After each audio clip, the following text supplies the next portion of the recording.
শ্রীরামকৃষ্ণ বচনামৃতের পরবর্তী অংশ শুরু করলেন। শ্রীরামকৃষ্ণ বললেন, আচ্ছা, গর্ব ও অহংকার জ্ঞান থেকে উৎপন্ন হোক বা অজ্ঞানতা থেকে, অহং হল অজ্ঞানতার গুণ। এর উৎপত্তি অজ্ঞানতা থেকে। এই অহং একটি আবরণ, সেই কারণেই মানুষ ঈশ্বরকে দেখতে পায় না। যদি আমি মারা যাই, তাহলে অহংকারের বিপদ দূর হয়ে যাবে। এই শরীর, এই সম্পদ সবই হারিয়ে যাবে। এক বিশেষ ধর্মের একজন ব্যক্তি দুর্গা প্রতিমার দিকে তাকিয়েছিলেন। তার সাজসজ্জা দেখে তিনি বললেন, তুমি যতই মহান হও না কেন, একদিন লোকে তোমাকে গঙ্গায় টেনে নিয়ে যাবে।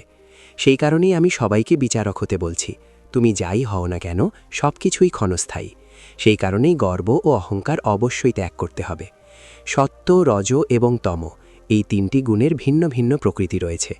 তমগুণ সম্পন্ন ব্যক্তিদের বৈশিষ্ট্য হল অহংকার, নিদ্রা, অতিভোজন, কাম এবং ক্রোধ। যারা রজগুণ, অজ্ঞানতার গুণ ধারণ করেন, তারা অতিরিক্ত পরিশ্রমী হন। তাদের পোশাক পরিষ্কার, ঘরবাড়ি ঝকঝকে এবং বৈঠকখানায় থাকে রানীর ছবি। যখন তারা ঈশ্বরের ধ্যান করেন, তখন তারা রেশমি ধুতি এবং গলায় রুদ্রাক্ষের মালা পরেন। এর মধ্যে কোথাও সোনার কণা পড়ে আছে। যদি কেউ তার ঠাকুর মন্দির দেখতে যায়, তিনি তাদের সঙ্গে যান এবং মন্দিরটি দেখিয়ে বলেন, এদিকে আসুন, আরও অনেক কিছু দেখার আছে। সেখানে সাদা পাথর, মার্বেল ইত্যাদি দিয়ে তৈরি একটি চত্বর আছে। 16টি দরজাসহ একটি সভামণ্ডপ আছে এবং তিনি তা লোকেদের দেখান এবং দান গ্রহণ করেন। সাত্ত্বিক গুণের অধিকারী ব্যক্তি খুব নম্র এবং শান্ত হন। যা পান তাই তার পোশাক। তার কাজ শুধু পেট ভরানো। তিনি কখনো কারো তোষামত করে টাকা নেন না। তার বাড়ি মেরামত করা হয়নি। তিনি সম্মান ও প্রতিপত্তির জন্য কঠোর পরিশ্রম করেন না। তিনি ঈশ্বরের সমস্ত ধ্যান, দান এবং মনন গোপনে করেন। লোকেরা এ বিষয়ে অবগত নয়।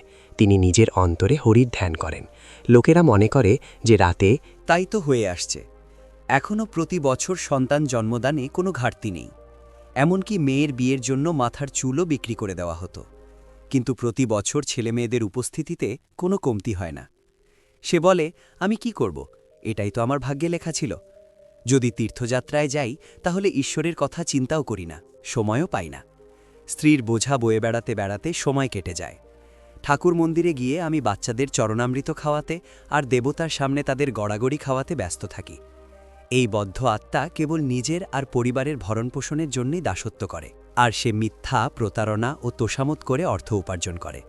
যারা ঈশ্বরের যত্ন নেয়, যারা ঈশ্বর ধ্যানে মগ্ন থাকে, বদ্ধ আত্মারা তাদের পাগল বলে, আর এইভাবে তারা সহজেই উপহাসের পাত্র হয়। দেখুন কত ধরনের মানুষ আছে। আপনি বলেছিলেন যে সবাই সমান।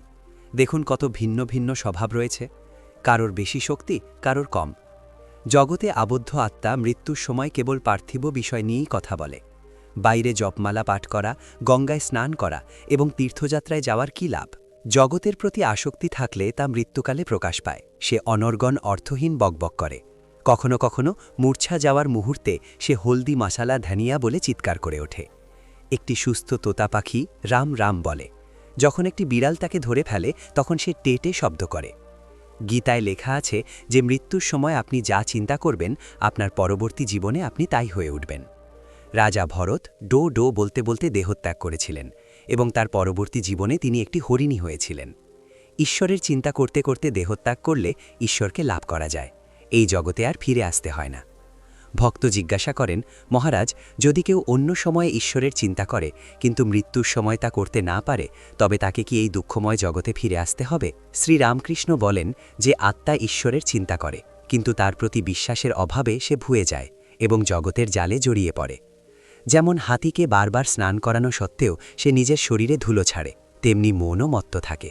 কিন্তু হাতিকে শুধু স্নান করিয়েই যদি তার জায়গায় বেঁধে রাখা হয়, তবে সে নিজের গায়ে ধুলো ঝাড়তে পারবে না।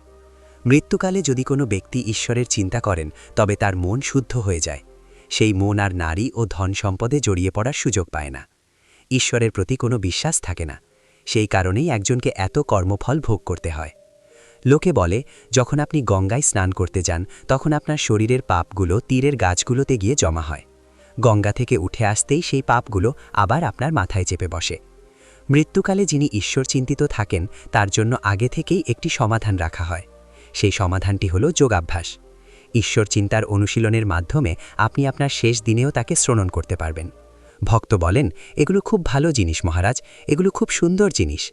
শ্রীরামকৃষ্ণ বলেন, আমি কি সব আজে বাজে কথা বললাম, কিন্তু তুমি কি বুঝতে পারছো আমি কি বলতে চাইছি? আমিই যন্ত্র, তিনিই যন্ত্র। আমিই ঘর, তিনিই ঘর।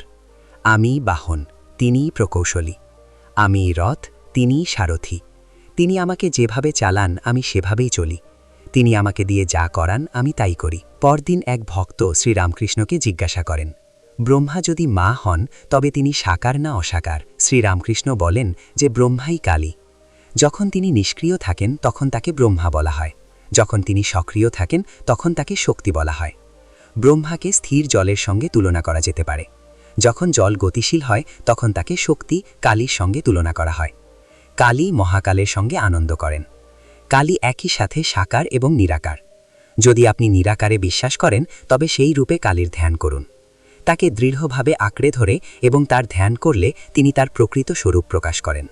শ্যামপুকুরে পৌঁছানোর পর আপনি তেলিপদ দর্শন করতে শুরু করবেন। তখন আপনি বুঝতে পারবেন যে ঈশ্বরের অস্তিত্ব আছে। শুধু তাই নয়, তিনি আপনার কাছে আসবেন এবং আপনার সঙ্গে কথা বলবেন, আপনার সঙ্গে আলাপ করবেন, ঠিক যেমন আমি আপনার সঙ্গে কথা বলছি। বিশ্বাস করুন এবং সবকিছু সম্পন্ন হবে। আরও একটি কথা, যদি আপনি নিরাকারে বিশ্বাস করেন তবে সেই বিশ্বাসকে আরও দৃঢ় করুন, কিন্তু গোড়া হবেন না।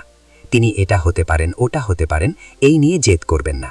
বলুন, আমি বিশ্বাস করি তিনি নিরাকার। আর কেই বা থাকতে পারে?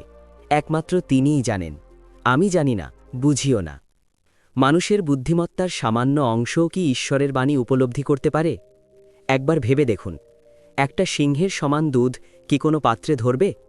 যদি তিনি কৃপা করে দর্শন দেন এবং ব্যাখ্যা করেন তবেই তা বোধগম্য হবে, নইলে হবে না।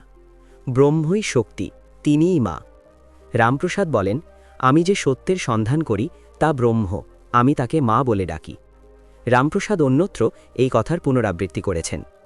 কালীকে ব্রহ্ম জেনে আমি পুণ্য ও অপুণ্য উভয়ই ত্যাগ করেছি। অপুণ্য হল মিথ্যা আর পুণ্য হল আইনসম্মত কর্ম। আমাকে আল্লাহকে দান করতেই হবে, আমাকে কতজন ব্রাহ্মণকে খাওয়াতে হবে, এ সবই তো পুণ্য। ভক্ত জিজ্ঞাসা করেন, মহারাজ, পুণ্য ও অপুণ্য ত্যাগ করার পর আর কি অবশিষ্ট থাকে? শ্রীরামকৃষ্ণ বলেন, শুদ্ধ ভক্তি। আমি মাকে বললাম, মা, তোমার ধর্ম গ্রহণ করো, তোমার অধর্ম গ্রহণ করো, শুধু আমাকে বিশুদ্ধ ভক্তি দাও। তোমার পুণ্য গ্রহণ করো, তোমার পাপ গ্রহণ করো, শুধু আমাকে বিশুদ্ধ ভক্তি দাও। তোমার জ্ঞান গ্রহণ করো, তোমার অজ্ঞানতা গ্রহণ করো, শুধু আমাকে বিশুদ্ধ ভক্তি দাও। দেখুন, আমি জ্ঞানও চাইনি, আমি জনসম্মানও চাইনি। ধর্মবিশ্বাস ত্যাগ করার পরেও বিশুদ্ধ ভক্তি, বিশুদ্ধ, নিঃস্বার্থ, কারণহীন থেকে যায়। ভক্ত জিজ্ঞাসা করেন, মহারাজ, এগুলোর এবং এগুলোর শক্তির মধ্যে পার্থক্য কি? শ্রীরামকৃষ্ণ বলেন যে সিদ্ধি লাভের পর এই দুটিকে আলাদা করা যায় না। যেমন রত্নের আলো এবং রত্নটিকে আলাদা করা যায় না। রত্নের আলোর কথা চিন্তা করলে রত্নটিকেও আলাদা করা যায় না। যেমন দুধ এবং তার শুভ্রতাকে আলাদা করা যায় না। একটির কথা ভাবলে অন্যটিরও কথা ভাবতে হবে। কিন্তু এই আলাদা করা যায় না এমন জ্ঞান পূর্ণ জ্ঞান ছাড়া লাভ করা যায় না। পূর্ণ জ্ঞান সমাধির দিকে নিয়ে যায়। তখন ব্যক্তি 24টি উপাদানকে অতিক্রম করে, তাই অহং উপাদান বিলুপ্ত হয়। সমাধির অভিজ্ঞতা বর্ণনা করা যায় না, কেবল অবরোহণের পরেই কিছু অনুভব করা যায়। যখন আমি ওম ওম বলি তখন বোঝো যে আমি অন্তত 100 ফুট নিচে নেমে এসেছি। ব্রহ্ম বেদ এবং আচার অনুষ্ঠানের ঊর্ধ্বে, তাকে কথাই প্রকাশ করা যায় না। সেখানে আমি তুমি নও। যতক্ষণ এই আমি এবং তুমির অনুভূতি বিদ্যমান থাকে, আমি প্রার্থনা বা ধ্যান করতে থাকি, এটাও জ্ঞান। এবং তুমি সেই প্রার্থনা শোনো, এটাও এক জ্ঞান। এবং সেই মুহূর্তে ঈশ্বরের ব্যক্তিত্বের উপলব্ধিও হয়। আপনিই প্রভু, আমি আপনার দাস। আপনিই পূর্ণ, আমি একটি অংশ। আপনি মা, আমি পুত্র, এই বোধও থেকে যাবে। এটাই হলো ভিন্নতার বোধ। আমি এক এবং আপনি ভিন্ন। তারাই আমাদের এটা উপলব্ধি করান। সেই কারণেই নারী পুরুষের আলো ও অন্ধকারের জ্ঞান রয়েছে। যতক্ষণ এই ভিন্নতার বোধ থাকবে ততক্ষণ শক্তিকে বিশ্বাস করতে হবে। তারা একে আমাদের অন্তরেই স্থাপন করেছেন। তুমি হাজারবার ভাবতে পারো, কিন্তু আমি চলে যাই না। যতক্ষণ আমি আছি, ঈশ্বরকে কেবল এই শারীরিক রূপেই পাওয়া যায়।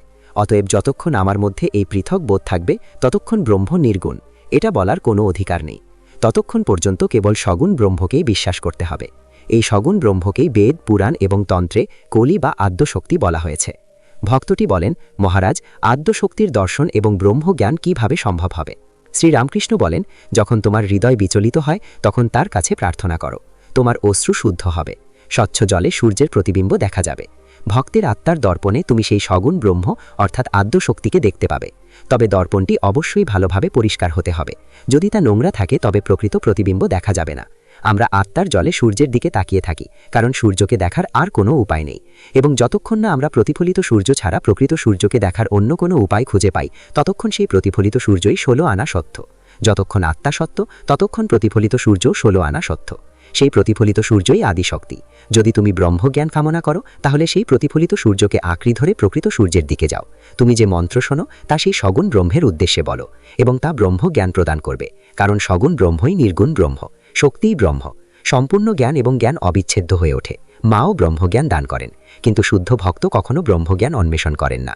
আরেকটি পথ হল জ্ঞানযোগ, কিন্তু তা অত্যন্ত কঠিন। যারা প্রজ্ঞাবান তারা বিশ্বাস করেন যে ব্রহ্মই সত্য এবং জগৎ স্বপ্নের মতো মিথ্যা। তারা সর্বজ্ঞ। সরল ও নির্মল হৃদয়ে প্রার্থনা করো, তিনি সবকিছু ব্যাখ্যা করবেন। তোমার অহংকার ত্যাগ করে তার কাছে আত্মসমর্পণ করো, তুমি সবকিছু খুঁজে পাবে। এই বলে শ্রীরামকৃষ্ণ গান গাইতে শুরু করলেন।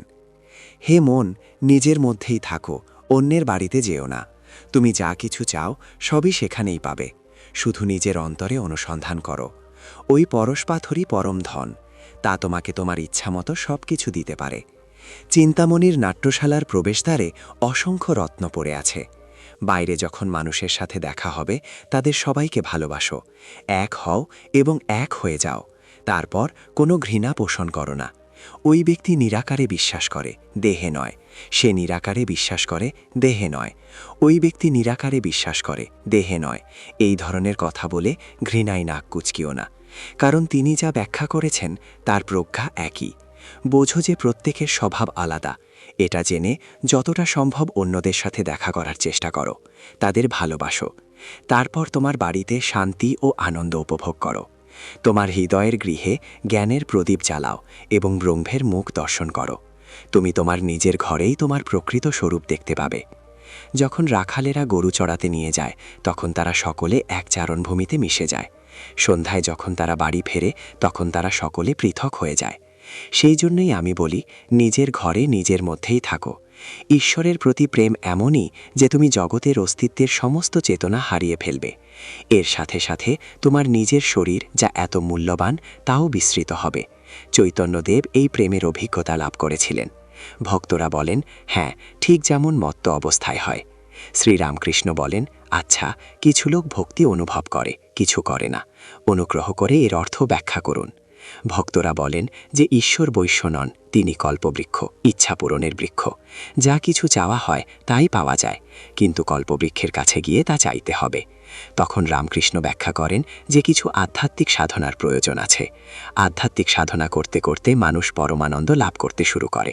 যদি মাটির গভীরে কোনো পাত্রে টাকা লোকানো থাকে এবং কেউ তা চায়, তবে তাকে খুঁড়তেই থাকতে হবে। তাদের মাথা থেকে ঘাম ঝরে, কিন্তু গভীরভাবে খোঁড়ার পর যখন কোদালটি পাত্রে আঘাত করে সশব্দে বেজে ওঠে, তখন অপার আনন্দ হয়। সশব্দে যত জোরে ডাকে আনন্দ তত বাড়ে। রামকে ডাকতে থাকুন, প্রভুকে ডাকতে থাকুন, তার জন্য চিন্তা করুন। তিনি সবকিছু ঠিক করে দেবেন। সবকিছু তার হাতে সঁপে দিন, তিনি সবকিছু ঠিক করে দেবেন।